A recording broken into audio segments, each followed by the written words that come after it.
नमस्कार मित्रांनो, आज आपण पाहणार आहोत की जमीन खरेदी करण्यापूर्वी प्रत्येक व्यक्तीने या 15 गोष्टी तपासल्या पाहिजेत. अनेक लोक लाखो रुपयाची जमीन त्या ठिकाणी खरेदी करतात, पण काही गोष्टी त्या ठिकाणी तपासत नाही. नंतर कोर्ट कचेऱ्या, अतिक्रमणे, बँकेचे कर्ज किंवा मालकीच्या वादात त्या ठिकाणी अडकतात. आजच्या व्हिडिओमध्ये मी तुम्हाला त्या ठिकाणी जमीन खरेदी करण्यापूर्वी काय काय तपासावे हे त्या ठिकाणी सांगणार आहे. तर व्हिडिओ त्या ठिकाणी शेवटपर्यंत पहा. ही अत्यंत महत्त्वाची माहिती तुमच्यासाठी आहे. सर्वात पहिला डॉक्युमेंट जो आहे तो आहे सातबारा. सातबारा हा अत्यंत महत्त्वाचा त्या ठिकाणी दस्तऐवज खरेदी विक्रीच्या व्यवहारात. यामध्ये मालकाचे नाव, गट क्रमांक, सर्वे नंबर आणि त्या ठिकाणी क्षेत्रफळ या गोष्टी त्या ठिकाणी तपासाव्या. त्या ठिकाणी दुसरा जो डॉक्युमेंट आहे तो आहे आठ उतारा. हा सुद्धा महत्त्वाचा डॉक्युमेंट आहे. यामध्ये त्या ठिकाणी खातेदार कोण आहे आणि महसूल नोंदी जुळतात का हे त्या ठिकाणी तपासावे. तिसरा महत्त्वाचा डॉक्युमेंट म्हणजे आहे फेरफार. हा फेरफार मालकी कशी बदलली, वारसा, खरेदी की बक्षीसपत्र की इतर कारणे याद्वारे मालकी बदलली का हे फेरफार मधून त्या ठिकाणी दिसून येते. त्यामुळे फेरफार सुद्धा एक अत्यंत महत्त्वाचा दस्तऐवज जमीन खरेदी करण्यापूर्वी आपल्याला तपासणे गरजेचे आहे. आता हा चौथा इतर हक्क.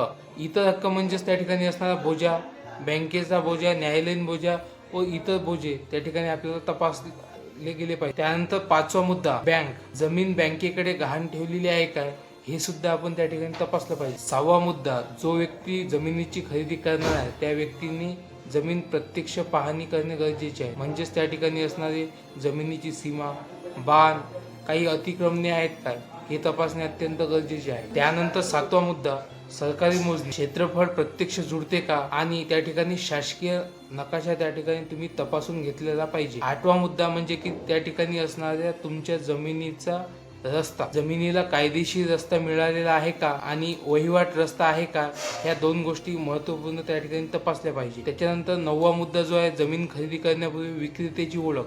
हा सुद्धा अत्यंत महत्त्वाचा मुद्दा त्या ठिकाणी आहे. विक्रेत्याचे आधार कार्ड, पॅन कार्ड आणि विक्रेत्याकडे विक्रीचा हक्क आहे का हा सुद्धा मुद्दा तपासला गेला पाहिजे. त्याच्यानंतर 10वा अत्यंत महत्त्वाचा पॉईंट म्हणजे वारस. इतर वारसांचा हक्क आहे का आणि या जमीन विक्रीला सर्वांची संमती आहे का हे सुद्धा तपासले गेलं पाहिजे. 11वा मुद्दा म्हणजे न्यायालयाचा वाद. जमिनीचा वाद कोर्टात प्रलंबित आहे का हे सुद्धा तपासले गेलं पाहिजे. 12वा मुद्दा म्हणजे जमीन कोणत्या झोनमध्ये येते. जमीन हे कृषी लागवडी क्षेत्रात येते की एनए मध्ये येते की जमीन हे आरक्षित आहे हे सुद्धा तपासले गेलं पाहिजे. 13वा पॉईंट म्हणजेच कर. यामध्ये महसूल भरलेला आहे का किंवा कोणत्याही प्रकारची थकबाकी आहे का हे तपासले गेलं पाहिजे. 14वा आणि अत्यंत महत्त्वाचा पॉईंट, आवश्यक कागदपत्रे. मागील खरेदी पत्र, बक्षीसपत्र, सातबारा, फेरफार आणि वसियत पत्र या सगळ्या गोष्टी त्या ठिकाणी तपासल्या पाहिजे. आणि या सगळ्या गोष्टींवर असा निष्कर्ष निघतो की जमीन खरेदी करण्यापूर्वी या गोष्टी त्या ठिकाणी तपासल्या गेल्या पाहिजे,